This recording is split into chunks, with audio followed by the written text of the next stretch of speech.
I stand alone in a quiet corner of the Metropolitan Foundation gala, taking a moment to breathe. The glittering chandeliers catch the sequins on my midnight blue evening gown, casting tiny prisms across my skin. Around me, New York's elite mingle and laugh, their voices blending into a singular hum of privilege and power. Somewhere in that crowd, Elias works the room with his natural charm, building connections that will benefit his investment fund. These events drain me. I've learned to navigate them with practiced poise, but tonight I needed a moment of solitude. Just 5 minutes to reset before diving back into the carefully choreographed dance of small talk and strategic networking. My God, look, the defective item made it in. The voice slices through my moment of peace like a blade. I freeze, not turning around, hoping I've misheard. How did it get here? A second voice, higher, filled with mock surprise. Mother, you didn't invite. That embarrassment, did you? A third voice, dripping with familiar contempt. My heart pounds against my ribs as I slowly turn to face the voices that have haunted my nightmares for 12 years. They're standing there, exactly as I remember them, though time has etched deeper lines around Eleanor Robinson's cold eyes. Beside her, my sister Serafina Sarah looks at me as if I'm something she found on the bottom of her designer shoe. I attempt to walk away, to escape back to the safety of the crowd where Elias is waiting, but Sarah steps directly into my path, blocking my exit. Look at you, trying to pretend you belong here, she hisses, grabbing my arm with surprising strength, her manicured nails digging into my skin. The room blurs, and suddenly I'm 18 again, pressed against the wall of our childhood home's hallway, Sarah's face inches from mine. You're just jealous trash, she had screamed then, after I'd discovered a bank statement showing my trust fund money in her account. I blink away the memory, forcing myself back to the present. With deliberate calm, I pull my arm from her grasp, straightening my spine. I'm sorry, do we know each other? I ask, my voice steady despite the trembling that threatens to overtake my body. Eleanor gasps, her hand flying to the pearl necklace at her throat. Sarah's mouth drops open, her perfect makeup unable to conceal the fury blooming beneath her skin. How dare you? Eleanor steps forward, jabbing a finger toward my chest. You, with just a high school diploma. I am your mother. Mother. The word that should connote warmth and protection, instead fills me with a hollow ache. For years I've built my life, my company, my very identity, on proving them wrong, proving that I wasn't the defective child they labeled me, while Sarah was paraded as the golden one. Yet somewhere deep inside, a small part of me still flinches at their judgment, still questions my worth in ways that all my success hasn't fully erased. Is there a problem here?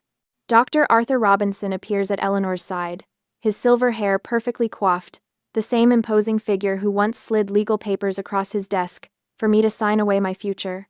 Beside him stands a tall, dark-haired man in his 30s who watches the scene with growing confusion. Preston, darling. Sarah immediately pivots, her voice transforming into a honeyed plea. This suspicious person. She snuck in. Security needs to remove her immediately. Preston Vance III. I recognize the name from business circles. Glances between Sarah and me, his brow furrowing. I'm not sure, he begins. But Dr. Robinson cuts him off with a dismissive wave. Security should be notified. My father agrees, looking at me not as his daughter but as an unwelcome intruder, his eyes cold and clinical as if examining a particularly disappointing specimen. Preston's gaze lingers on me, recognition slowly dawning in his eyes. Wait, aren't you... Carlin, there you are. Elias's deep voice carries a warmth that cuts through the ice of this confrontation. He appears beside me, his tall frame commanding instant respect in his perfectly tailored tuxedo. His hand finds the small of my back, a steady, grounding presence. My family falls silent, momentarily thrown off by this unexpected development. I catch the briefest flash of an earlier moment this evening, Elias adjusting his tie in our penthouse, eyes concerned as he asked if I was truly okay with attending, knowing they would be there. I know they are sponsoring a table tonight, he had said, voice gentle. I had responded with false bravado. I'm fine, Elias. They're just strangers now. How wrong I had been. Eleanor recovers first, her social instincts kicking in as she assesses Elias's obvious wealth and power. She steps forward, extending her hand to him. Sir, you don't understand who you're with, she says, her voice dripping with false concern. She gestures toward me with a dismissive flick of her wrist. This is our problematic older daughter, a high school graduate only, no ambition, a parasite. Elias doesn't take her hand. His expression remains neutral, but I feel the tension in his body beside mine. We had to throw her out of the house 12 years ago for our own sanity. Eleanor delivers this final blow with the practiced precision of a surgeon's scalpel. The room seems to hold its breath. My expression remains controlled, years of boardroom negotiations having taught me how to mask my reactions, but my hands begin to tremble at my sides, the only outward sign of the storm raging within me. I feel Elias shift beside me, and I know what comes next will change everything. I can't breathe as my father's words echo in my mind. The Metropolitan Foundation gala around me fades to gray, and suddenly I'm 18 again, sitting in my father's wood-paneled study. It's your trust fund from your grandparents, Dr. Arthur Robinson says, sliding legal papers across his mahogany desk. His tone is dismissive, as if we're discussing something as trivial as a grocery list. Just sign here, and we'll invest it for your future. My younger self nods, pen poised above the signature line. I remember the weight of that Mont Blanc pen in my hand, how important it made me feel to be included in family financial matters. Trusting. Naive. I scrawl my name across the dotted line without reading the fine print. As I hand the papers back, a movement in the hallway catches my eye. Sierra stands just outside the door, a seamstress kneeling at her feet, pinning the hem of an elaborate ivory gown adorned with hand-sewn pearls. My sister smirks at me over the seamstress's head. For the Westchester debutante ball next month, Eleanor explains, appearing behind Sarah. She'll be the belle of the evening. The realization crashes over me like Arctic water. The $150,000 from my grandparents' money explicitly designated for my education, flowing instead into silk and pearls for my sister. The sudden financial concerns that meant I wasn't college material anyway. The mysterious investment that, unfortunately, didn't work out. All lies. The trust fund was never invested. It was stolen. 3 weeks later, I found myself on our front porch, 2 suitcases at my feet, my mother's final words still burning in my ears. You'll never amount to anything, Carlin. Some people just aren't meant for success. A firm squeeze on my arm yanks me back to the present. Elias stands beside me, his eyes filled with quiet concern. Around us, the gala continues, crystal glasses clinking, wealthy patrons laughing, all oblivious to the war being waged in this quiet corner. Preston Vance stares at me, his expression shifting from confusion to shock. He steps slightly away from Sarah, creating physical distance that mirrors his growing emotional detachment. Arthur. Eleanor. Stop. His voice carries quiet authority. Do you have any idea who she is? My parents exchange puzzled glances, clearly thrown by this unexpected response from their future son-in-law. Sarah's hand tightens possessively around Preston's arm. What are you talking about? She demands. She's nobody. The moment hangs suspended, like the second before lightning strikes. Elias moves forward, his hand finding the small of my back. The touch grounds me, reminds me of who I am now, not who they tried to make me. I am Elias Thorne, he says, voice calm but resonant enough to command attention. And this is my wife, Carlin Robinson, the founder and CEO of DataSphere Analytics. The words land with physical impact. Eleanor's mouth forms a perfect O, her carefully applied lipstick suddenly seeming garish against her paling skin.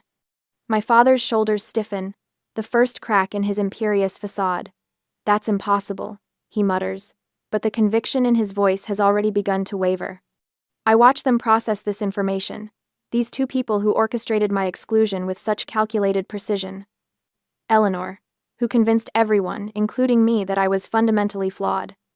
Arthur, who enabled her every manipulation while helping himself to the money meant to secure my future. Before she was my wife, Elias continues, pride evident in every syllable, she was the single best founder my fund ever invested in. I wrote her a $2 million seed check 7 years ago. Based on an algorithm she wrote herself, after teaching herself to code. Preston looks physically ill. He glances at his watch as if it might provide escape from this unfolding catastrophe. Mr. Thorne. Preston's voice is strained. Is one of our firm's largest clients. Sarah's face contorts with confusion. What does that have to do with Datasphere? Preston interrupts. Just signed a $15 million contract with us last month. My parents stand frozen, their carefully constructed narrative crumbling around them. Eleanor recovers first, her shock morphing into desperate denial. CEO? She sputters, the word foreign on her tongue when applied to me. Beside her, Sierra begins to unravel, her composure disintegrating faster than her mother's. Lies! She shrieks, drawing glances from nearby guests. It's all lies! She's stupid! I'm the successful one. The desperation in her voice might once have satisfied me, but now I feel only a cold pity. The person I've become doesn't need her destruction to validate my worth. I graduated from Yale. Sarah announces, her voice climbing higher. Yale? I keep my tone even, almost sympathetic. That's funny. I heard you flunked out of community college after one semester. Her eyes widen with genuine terror, the foundation of her identity, her supposed superiority cracking beneath her. And, partner at the foundation? I continue. My sources say you're an unpaid events volunteer. Preston's face hardens as he processes years of deception. I see him mentally revisiting conversations, recalculating the story of his relationship. My God, he whispers, almost to himself. It's all been a lie. I recognize the look, the cataloging of inconsistencies suddenly making sense, the vague references to college friends without specifics, the diploma that was always mysteriously lost during moves, the foundation title that never appeared on any official materials. Sierra's carefully crafted persona disintegrates in real time. She looks wildly between Preston and my parents, finding no sanctuary in their shocked expressions. You bitch, she hisses, turning back to me. Before anyone can react, her hand swings out, connecting with Preston's cheek in a slap that echoes through our corner of the ballroom. Security guards materialize within seconds, moving toward the commotion with practiced efficiency. Preston stands motionless, one hand cradling his reddening cheek, eyes filled with disgust. We're done, he says flatly. Get her out of here. The security team gently but firmly takes Sierra by the arms. She thrashes against their hold, her designer dress twisting around her legs as she screams accusations and threats that grow more incoherent with each passing second. I meet Elias's eyes across the chaos. A silent communication passes between us, a question about our next move. I nod imperceptibly. It's time to leave this battleground on our own terms. The war has just begun, but the first victory is undeniably ours. The quiet hum of late-night Manhattan traffic drifted through the windows of the Baccarat Hotel's upscale lounge. Crystal chandeliers cast a warm glow over Carlin and Elias as they sat in a secluded corner, far from curious eyes. Carlin's fingers trembled slightly around her glass, the amber liquid inside catching the light with each small movement. The Metropolitan Foundation Gala had ended hours ago, but the adrenaline still coursed through her veins. Elias didn't push for conversation.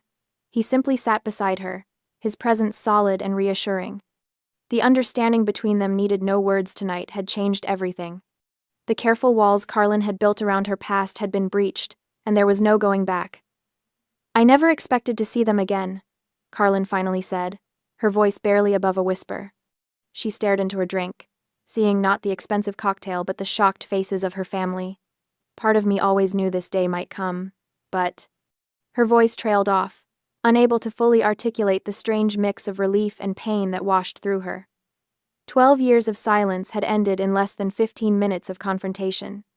Elias covered her hand with his. You stood your ground, that's what matters. Morning brought no respite. Carlin's phone buzzed incessantly with calls and texts from unknown numbers. She scrolled through them in her home office, coffee growing cold beside her laptop. Eleanor's voicemail was particularly vicious. You've embarrassed this family for the last time. Do you have any idea what you've done?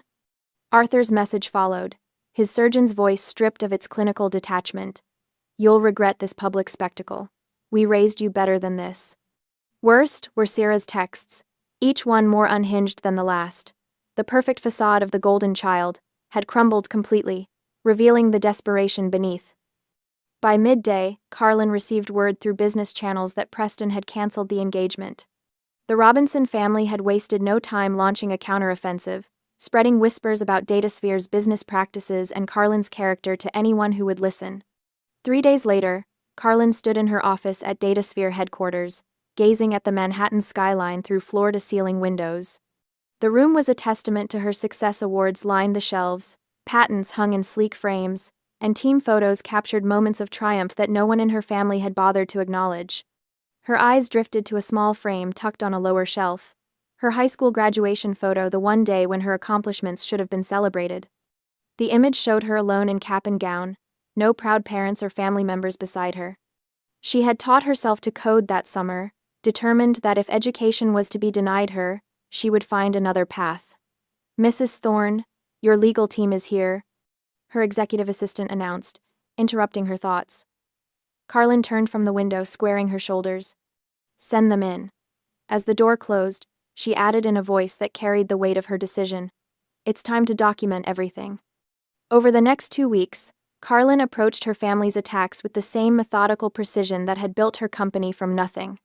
Every call, every text, every rumor was cataloged and countered. She would not be blindsided again. The parking garage at Mount Sinai Hospital was nearly empty when Carlin visited a client who was recovering from surgery. The sharp click of her heels echoed between concrete pillars as she made her way toward her car. She didn't notice the figure stepping from behind a column until it was directly in her path. "Carlin." Her father's voice stopped her cold. "Doctor."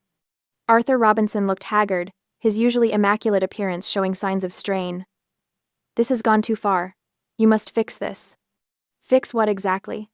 Carlin asked, her voice steady despite her racing heart. "The truth coming out?" Arthur stepped closer, lowering his voice. "Do you know how many lawsuits are surfacing now? Without Preston's legal protection, former patients are coming forward with claims that could ruin me." The pieces clicked together in Carlin's mind. Preston's firm had been burying malpractice claims. No wonder they'd been so eager to cement the connection through marriage. "Sounds like you're reaping what you've sown," Carlin replied, moving to step around him. Arthur reached for her arm but stopped himself. "We're your family, Carlin." "No," she said simply. "You haven't been my family since you stole my future and threw me out." The next morning, Elias informed her he'd arranged a security detail for her. "Just until things settle," he explained. Over breakfast, his concern evident. DataSphere's board unanimously voted to support her against the smear campaign, understanding that the company's success was inextricably tied to Carlin's leadership. Her legal team worked tirelessly, building documentation of all family interactions should they be needed in the future.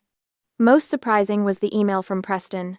"I want you to know I had no idea about your history with the Robinsons. Sarah left some personal items at my apartment. If there's anything there that might help you, it's yours." A week later, Carlin sat in her office with her executive team, watching the local news station on the wall-mounted screen. "Prominent surgeon Dr. Arthur Robinson under investigation following multiple allegations of malpractice spanning over a decade." There was no satisfaction in watching her father's career implode, only a quiet resolution that justice sometimes found its way without her intervention. Her team gathered around her desk in silent solidarity, their presence more meaningful than any biological connection had ever been. Her phone rang, displaying the number of a major competitor. The CEO's voice was smooth, practiced. "Carlin, we've been watching the situation with interest. Perhaps this would be a good time to discuss a merger? To strengthen against any potential reputation damage?" Carlin's eyes swept over her team, reading their confidence in her. "We're stronger than ever. No need to merge from fear." After she hung up, the approving nods from her executives confirmed what she already knew. They respected her leadership, especially through this personal crisis. That evening in their penthouse, the careful composure Carlin had maintained for days finally cracked. Elias found her on the balcony, silent tears streaming down her face as she looked out over the city lights.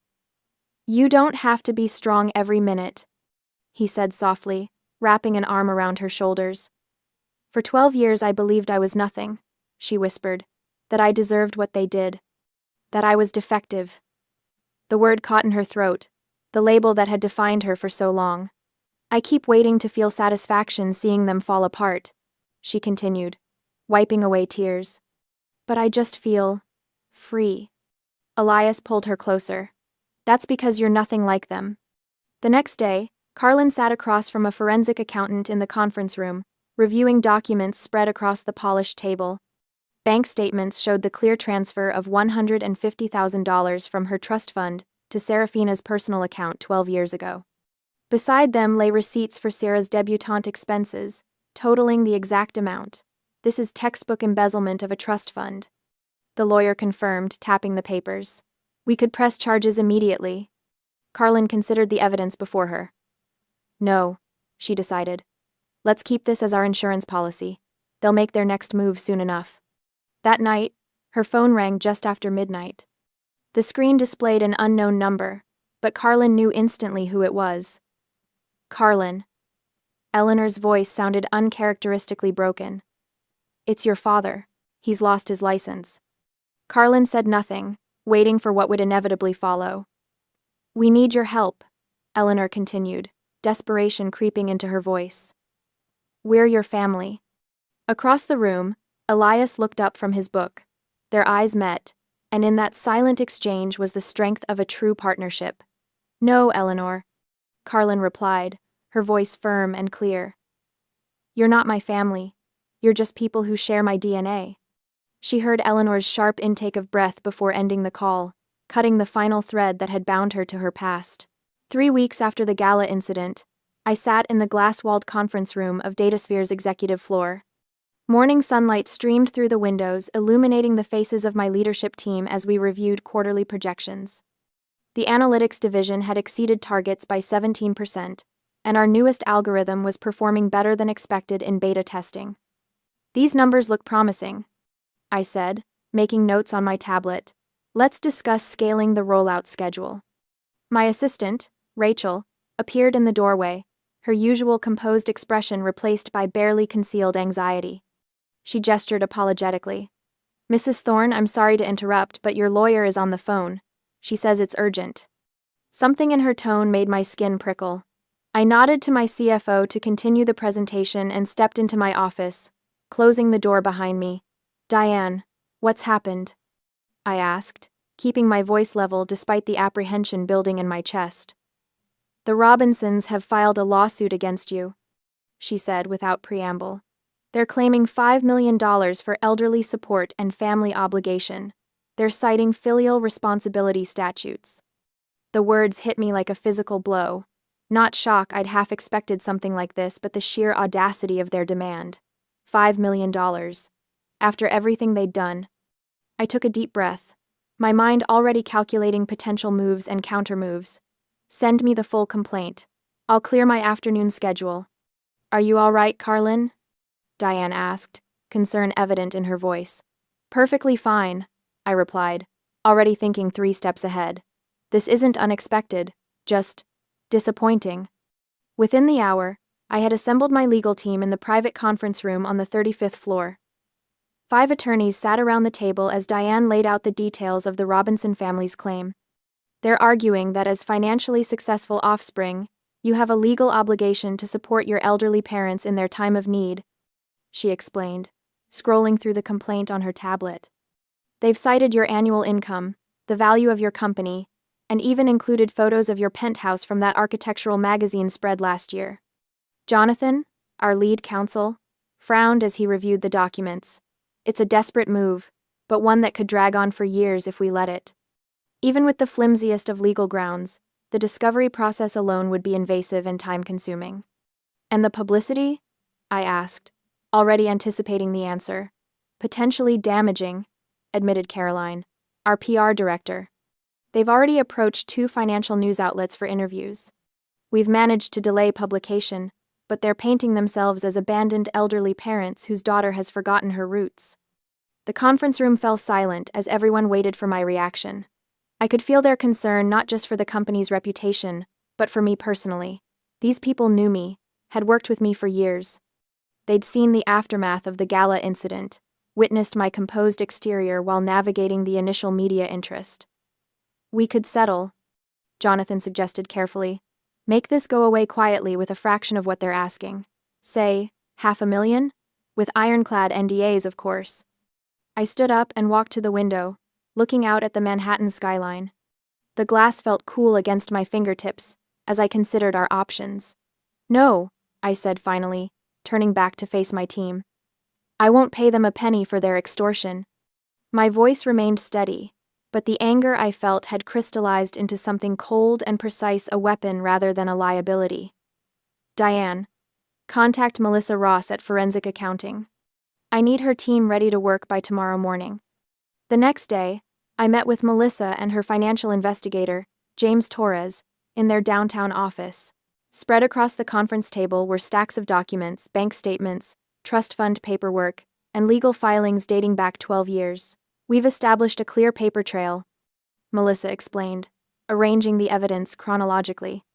When you turned 18, your grandparents' trust fund of $150,000 was placed under your parents' control as trustees. James pointed to several highlighted signatures. Here are Arthur and Eleanor Robinson's signatures on the transfer authorization. And here, he slid another document forward, is the bank statement showing the full amount transferred to Serafina Robinson's personal account 3 days after you left home. And these, Melissa continued, laying out a series of receipts, are payments to Broderick Events Planning, Elite Couture, and the Plaza Hotel, totaling exactly $150,000, all for Serafina's debutante ball that summer. I picked up one of the receipts, a custom gown from a designer boutique. The date matched perfectly with when I had been sleeping on a friend's couch, working double shifts at a coffee shop. This is clear evidence of embezzlement from a trust fund, James stated matter-of-factly. The money was specifically designated for your education, according to the original trust documents. Unfortunately, Melissa added, the statute of limitations for criminal charges has expired, but this evidence is compelling for a civil countersuit. I nodded, taking photographs of each document with my phone. Make copies of everything. I want this information ready for our legal team by this afternoon. 2 days later, the first blow landed. The Robinsons gave a tearful interview to a local news program. Eleanor, dressed in a modestly priced sweater set that I had never seen her wear before, dabbed at her eyes with a handkerchief as she described their financial hardships following Arthur's unjust loss of his medical license. After all, we sacrificed for her education, Eleanor whimpered into the camera, for her to abandon us this way. The segment featured carefully selected family photos, me at 10 years old smiling between them at a Christmas gathering, another from my high school graduation with Arthur's arm awkwardly placed around my shoulders. Photos that created the illusion of a loving family, erasing the years of emotional abuse and neglect. By morning, DataSphere's stock had dipped 3 points. A small drop, but a warning of what could come if the narrative continued unchallenged. I was reviewing our response strategy when Elias called. I've activated my network, he said without greeting. 3 financial journalists are already looking into the Robinson family finances, and Preston Vance reached out. He wants to provide a sworn statement about Sarah's deceptions. That's unexpected, I replied, feeling a flicker of surprise. Not really. Apparently she tried to reconcile with him by claiming you manipulated him at the gala. He wasn't amused. Within hours, the DataSphere board issued a unanimous statement of complete confidence in my leadership. My employees organized a spontaneous social media campaign highlighting the company's achievements and my mentorship initiatives. Former teachers and academic advisors began coming forward with their own statements. She succeeded despite them, not because of them. My high school calculus teacher told a technology blog, Carlin built herself from nothing after that family discarded her. The tide was turning, but I knew we needed something more definitive to end this once and for all. That day, Rachel appeared at my door again. There's an elderly woman here to see you.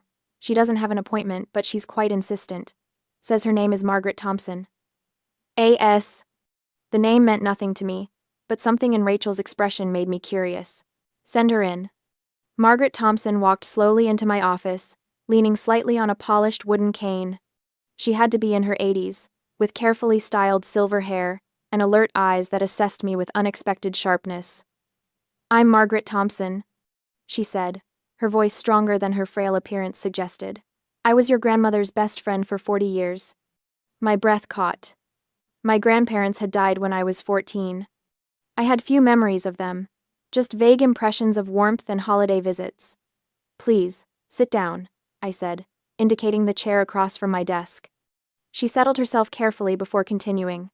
I was the executor of your grandparents' trust fund. I've kept copies of all the original documents. From her handbag, She withdrew a folder of papers, yellowed with age but meticulously preserved in plastic sleeves. "I suspected something wasn't right when I heard you hadn't gone to college," she continued, placing the folder on my desk. "The trust was explicitly created for your education. But I couldn't prove anything without your cooperation, and by the time I tried to find you, you had disappeared." I opened the folder with steady hands. There it was, the original trust stipulations in clear black and white. For the higher education of our granddaughter, Carlin Eleanor Robinson. "I should have done more," Margaret said, regret heavy in her voice. "I'm sorry." By the end of the week, my legal team had filed a countersuit for embezzlement. The media narrative shifted dramatically as evidence of the Robinsons' deception emerged. Former patients of Dr. Robinson began coming forward with accounts of questionable practices now that the protective umbrella of Preston's law firm had been withdrawn. The Robinson family home appeared on real estate listings, priced well below market value for a quick sale. Eleanor's calls to my office came daily, then hourly, all blocked by Rachel's diligent screening. A business contact reported seeing Sarah moving her possessions from her luxury apartment into a modest rental in Queens. Late that night, I sat alone in my office, the lights of the city twinkling beyond the windows. On my desk sat an old photograph I had unearthed from a storage box, me at 10 years old, sitting between Arthur and Eleanor at a rare family dinner, where they had seemed almost proud of me. It was taken before things changed, before Sarah became the focus of all their hopes and ambitions, before I became the defective one. Is this the right path? I whispered to myself, tracing the edge of the photo with my fingertip. The soft click of the door opening made me look up. Elias stood there, his tie loosened, jacket draped over his arm. "Thought I might find you here," he said, crossing the room to sit quietly beside me. He didn't speak, didn't ask questions, just offered his presence as I sorted through my thoughts. "They chose this war, not me," I said finally, setting the photograph face down on the desk. I could feel my strength returning, the momentary doubt washing away under the certainty that I was finally reclaiming what had been taken from me, not just money, but dignity and truth. "Tomorrow we end this," I said, my voice firm with resolve. The next morning, my phone rang just as I stepped out of the shower. Diane's name flashed on the screen. "The judge has ordered mandatory mediation before trial," she said, her tone suggesting this was significant news. Face-to-face confrontation with the Robinson family within the week. "This is actually perfect," Diane continued. "Are you ready to face them?" I looked at my reflection in the bathroom mirror, seeing not the defective daughter they had discarded, but the woman who had built herself into someone they could never have imagined. "I've been ready for 12 years, I replied. Elias appeared behind me, meeting my eyes in the mirror. He reached for my hand, giving it a gentle squeeze of solidarity as we prepared for the final confrontation. On the confrontation day, I sit perfectly still in the sterile, windowless mediation room, my back straight and eyes forward.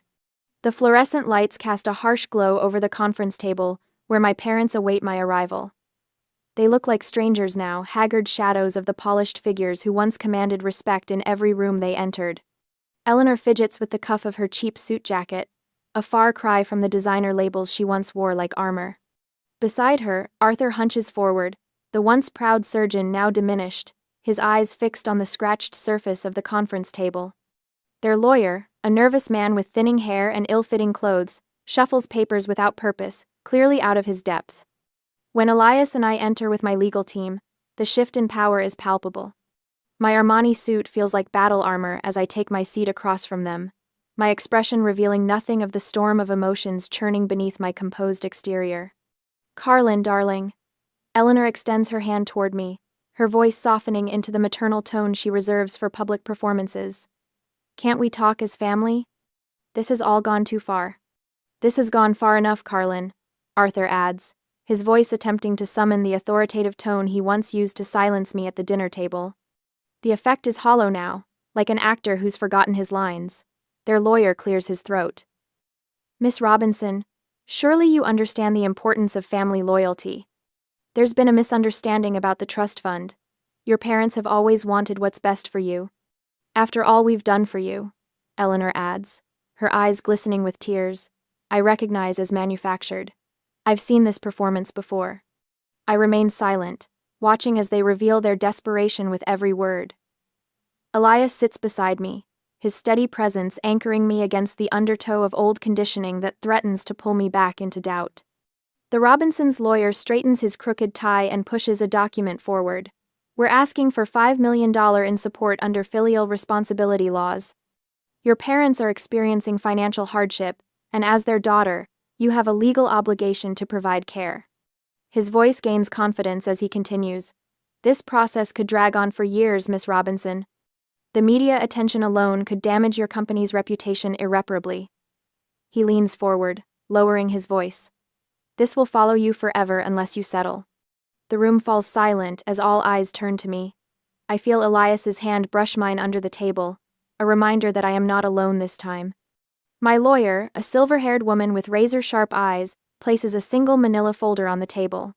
The sound of it sliding across the polished surface seems to echo in the tense silence.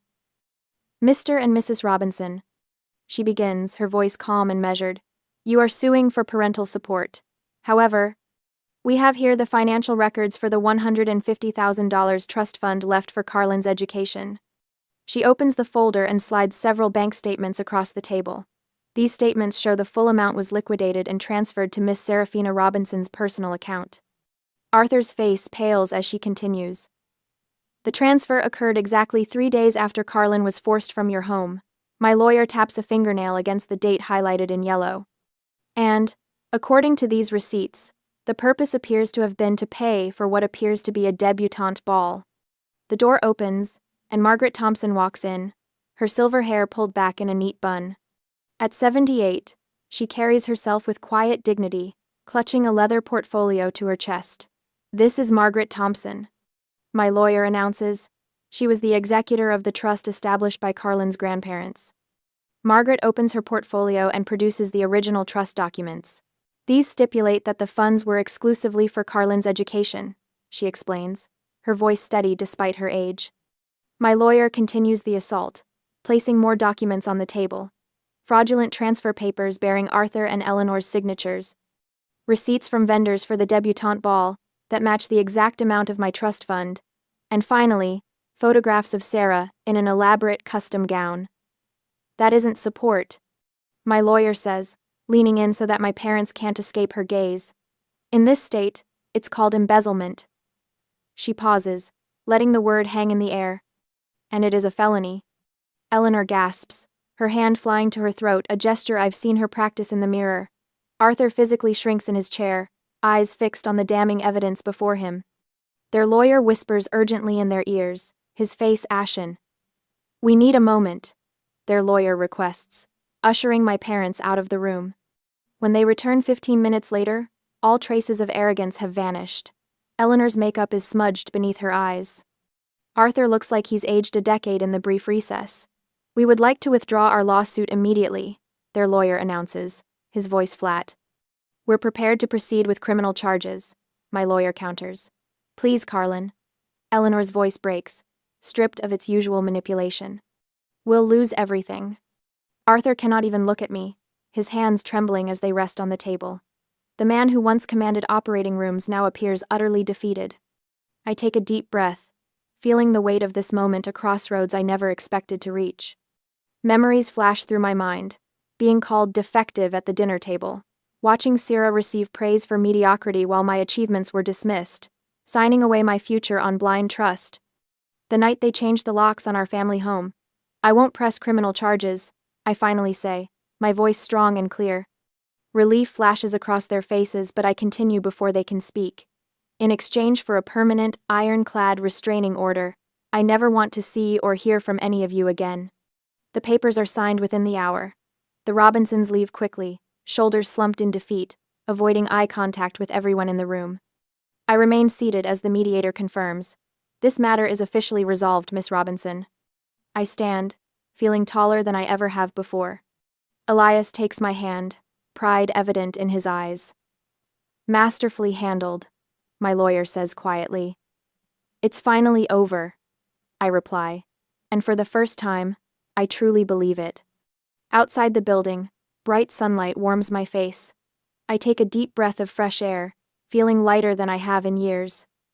My phone buzzes in my pocket, a news alert about the Robinsons' bankruptcy filing. I don't click to read the details. Instead, I turn my phone off completely and take Elias's hand. Let's go home, I say, looking toward the future, rather than the past. I'm ready for what's next. I stand at the floor-to-ceiling windows of DataSphere's expanded headquarters, watching as the marketing director guides our newest client through the final signing ceremony. Sunlight streams across the polished conference table, where a contract worth twice our previous record waits for signatures. 6 months since the mediation, and the company hasn't just survived the controversy, we've thrived beyond any projection. Mrs. Thorne? A young woman in a crisp blazer approaches with a tablet. I have the quarterly numbers ready for your review. Thank you, Jessica. I accept the device, scanning the upward trending graphs. First day going well? Her eyes widen slightly. How did you know? The extra starched collar. I smile, remembering my own early days. You'll find things are fairly relaxed here once you settle in. Jessica nods, visibly relaxing. I was nervous, especially working directly with the founder. My professor used your algorithm as a case study last semester. I noticed the absence in her words, no reference to tabloid stories, no hint of recognition about the Robinson scandal. To her, I'm simply the CEO who built something remarkable. The defective label that once clung to me like a second skin has no power here. If you have questions about the development path, my door is open. I tell her. We have a mentorship program for new programmers that might interest you. I'd love that. Thank you. As she walks away, I catch sight of Elias through the glass walls of my office, leaning against my desk with a small wrapped package. He spots me and raises an eyebrow. Later that afternoon, I decline an invitation from the Business Leaders Council while sorting through emails. You know, they'd love to have you speak at the spring symposium. My assistant remarks. Huge exposure. I appreciate the opportunity, but I'll pass. I close the email with a single click. Because the Robinsons might attend? She asks, then immediately looks apologetic. Sorry, that was unprofessional. No, it's a fair question. I lean back in my chair. Some bridges should remain burned. It's not about fear, it's about boundaries. I don't need to share oxygen with people who tried to destroy me. My phone buzzes with a message from Elias. Still on for tonight? 7 p.m. sharp. I smile, responding with a simple, wouldn't miss it. The restaurant's private dining room glows with candlelight when I arrive that evening. Instead of just Elias, I found a small gathering, my chief technology officer, Marcus, Jessica, from legal, and 3 others, who stood firmly beside me during the lawsuit. Surprise, Elias says, taking my hand. 1 year since DataSphere's biggest contract signing. Seemed worth celebrating. Marcus raises his glass. To Carlin, who taught us all that family isn't always about blood. It's about who shows up, Jessica adds. Their faces reflect back what I've built, not just a company, but connections based on respect rather than obligation. The warmth in the room feels nothing like the cold formality of Robinson family gatherings. I'm grateful to each of you. I say, my voice steady. You saw value where others saw deficiency. After dinner, Marcus pulls me aside. The Scholarship Foundation paperwork is finalized. First disbursements go out next semester. The DataSphere Educational Trust, my answer to the trust fund that was stolen from me. 5 full rides annually for disadvantaged students without family support, with personal mentoring included. The cycle of educational inequality breaking, 1 student at a time. Perfect timing, I tell him. I'd like to be there when we announce the first recipients. 2 weeks later, I accept a humanitarian award from the Technology Leadership Council, standing before a crowd that rises to their feet as my name is announced. The applause washes over me like warm water. I think fleetingly of another gala, of whispered words and grasping hands, but the memory holds no pain now. My acceptance speech focuses entirely on future opportunities, rather than past struggles. Not one word about the Robinsons escapes my lips. They don't deserve even that much space in my life. That evening, Elias and I stand on our penthouse balcony. City lights spread before us like fallen stars. The award sits on the coffee table behind us, its crystal surface catching the soft lamplight. Do you ever think about them? Elias asks, his arm around my waist. I consider the question, realizing the answer comes easier now. Less and less each day. That's healing. They didn't break me, I say. leaning into his embrace. They showed me how strong I could be. The night air feels clean in my lungs, no longer heavy with old resentments or pain. Some people teach you what to become, others teach you what to never be. I'm grateful for both lessons now. Have you ever had to set boundaries with family members who couldn't see your true worth? What gave you the strength to stand your ground? Share your thoughts in the comments below.